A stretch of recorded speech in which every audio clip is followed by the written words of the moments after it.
بسم اللہ الرحمن الرحیم۔ توقیر عابد آپ سے مخاطب ہوں آئی سیٹ اکیڈمی کے فلور سے۔ میرے تمام سننے والوں کو السلام علیکم۔ عید میلاد النبی صلی اللہ علیہ وآلہ وسلم کی مناسبت سے ایک بہترین تقریر لے کر آپ کی خدمت میں حاضر ہوں۔ نحمدہ و نصلی علی رسولہ الکریم، اما بعد فاعوذ باللہ من الشیطان الرجیم، بسم اللہ الرحمن الرحیم۔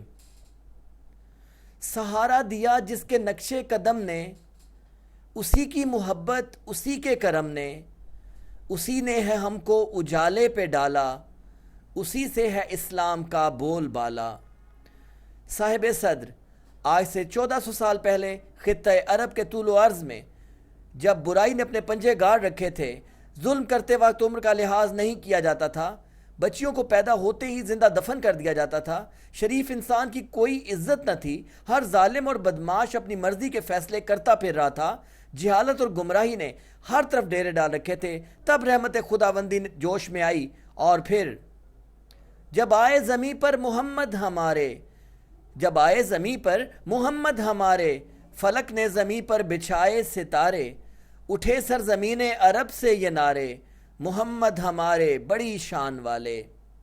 حضرت بی بی پاک آمنہ علیہ السلام کے گھر میں ایک معصوم عظیم نے آنکھ کھولی، تب تو جیسے ہر سو ایک اجالا چھا گیا، بے قراروں کو قرار آ گیا، بت پرستوں کے بت منہ کے بل جا گرے، اس دنیا کے تمام آتش کدے ٹھنڈے پڑ گئے، فضا جھومی، ہوا گھومی، اور اپنی ولادت باسعادت کے فوراً بعد ہی رسول خدا صلی اللہ علیہ وآلہ وسلم نے اپنا سر سجدے میں رکھ کے گویا یہ اعلان فرمایا کہ کوئی بھی نہیں ثانی اے میرے خدا تیرا، چرچا ہے زمانے میں ہر صبح مسا تیرا، ہر موج نفس تیرا احسان جتاتی ہے، ہر صبح کو ہوتا ہے اعلان سخا تیرا۔ اپنی حیات طیبہ کے پہلے 40 سال آپ صلی اللہ علیہ وآلہ وسلم نے اپنے آپ کو دنیا کی نظر میں بحیثیت نبی متعارف نہ کروایا، اور تب جب کہ قریش مکہ آپ صلی اللہ علیہ وآلہ وسلم کو صادق اور امین کہہ کر پکارنے لگے، ایک دن جب غار حرا میں آپ عبادت و ریاضت خداوندی میں مشغول تھے، حضرت جبرائیل امی تشریف لائے اور آپ صلی اللہ علیہ وآلہ وسلم کو اللہ تبارک تعالی کا پیغام بصورت وحی پیش کرتے ہوئے گویا یہ ہدایت بھی پہنچائی کہ اب وقت آ گیا ہے کہ آپ صلی اللہ علیہ وآلہ وسلم اعلان نبوت فرما دیں۔ چنانچہ آپ نے پہلے اپنے خطے میں اور پھر پوری دنیا میں اپنے آپ کو ختم نبوت کی مہر کے ساتھ منوا ڈالا۔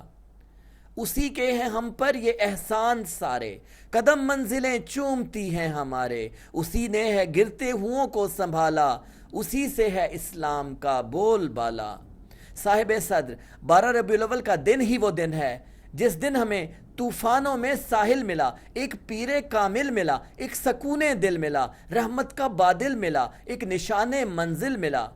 یہ وہ دن ہے کہ جس دن ہم گمناموں کو ایک نام ملا، بے چینوں کو آرام ملا، اور اسلام کے پیروکاروں کو ایک ایسا کام ملا جسے پوری انسانیت کی فلاح کے لیے جنت کی ضمانت بنا کر پیش کیا گیا۔ عید میلاد النبی صلی اللہ علیہ وآلہ وسلم کا دن اس قدر مبارک اور معتبر دن ہے کہ اس دن صاحب قرآن، صاحب عزت و عرفان، صاحب فرقان، صاحب حیا و ایمان، صاحب مکان و لا مکان، عزت و شرف انسان، الغرض آقائے دو جہاں کا ظہور کچھ اس انداز میں ہوا کہ چمن کھل اٹھے، کرن جگمگا اٹھی، مسکن آباد ہوئے، پون لہرا اٹھی، اور سین عرب نعرہ رسالت کی پکار سے گونج اٹھا۔ جمال ہستی حیات اس کی، کمال خلاق ذات اس کی، بشر نہیں عظمت بشر ہے، میرا پیمبر عظیم تر ہے۔ وہ شرح احکام حق تعالی، وہ خود ہی قانون خود حوالہ، وہ خود ہی قرآن خود ہی کاری، وہ آپ مہتاب آپ حالہ، وہ عکس بھی اور آئینہ بھی، وہ خط بھی نکتہ بھی دائرہ بھی، وہ خود نظارہ ہے خود نظر ہے، میرا پیمبر عظیم تر ہے۔ وہ آدم و نوح سے زیادہ بلند ہمت بلند ارادہ، وہ زہد عیسیٰ سے کوسوں آگے، وہ سب کی منزل وہ اس کا جادہ، ہر ایک پیمبر نہاں ہے اس میں، ہجوم پیغمبراں ہے اس میں، وہ جس طرف ہے خدا ادھر ہے، میرا پیمبر عظیم تر ہے۔ صاحب صدر یہ دن ہے اس پاک ہستی کی ولادت باسعادت کا کہ جو اگر نہ ہوتے تو کچھ نہ ہوتا. یہ زمین، یہ آسمان، یہ کل کائنات تخلیق ہی بس ان کے لیے کی گئی ہے. آپ کی ہستی نے دو جہانوں کو نور کی جلا بخشی. آپ کی شخصیت میں قدرت نے ہم سب کے لیے ایک بہترین نمونہ رکھا. تبھی تو آپ کی اطاعت کو زندگی کا جزو لازم بنا دیا گیا. بندگی خدا کی تو اطاعت مصطفیٰ کی، ان دو کاموں کے سے سوا سب فضول ہے. بندگی خدا کی تو اطاعت مصطفیٰ کی، ان دو کاموں کے سوا سب فضول ہے. جو چاہیے جنت تو پھر یاد رکھنا یہ ہنر، مصطفیٰ کی غلامی ہی زندگی کا اصول ہے.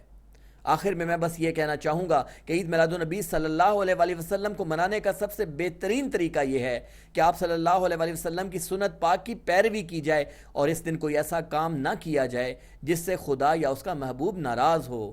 اس دن اپنے سر کو بارگاہ الہی میں یوں جھکانا چاہیے کہ جماعت ملائکہ میں بھی انسان ہونے کی تمنا جاگ اٹھے. محمد نہ ہوتے تو کچھ بھی نہ ہوتا، یہ فرش زمان و مکان بھی نہ ہوتا. یہ حجر و شجر، یہ صحرا، یہ گلستان، یہ دریا سمندر، یہ نوری، یہ انسان، یہ دنیا کے میلے زمانے کی رونق، یہ سب کچھ یہاں اور وہاں بھی نہ ہوتا. یہ فرش زمان و مکان بھی نہ ہوتا، یہ فرش زمان و مکان بھی نہ ہوتا. آپ سب کی سماعتوں کا بہت بہت شکریہ.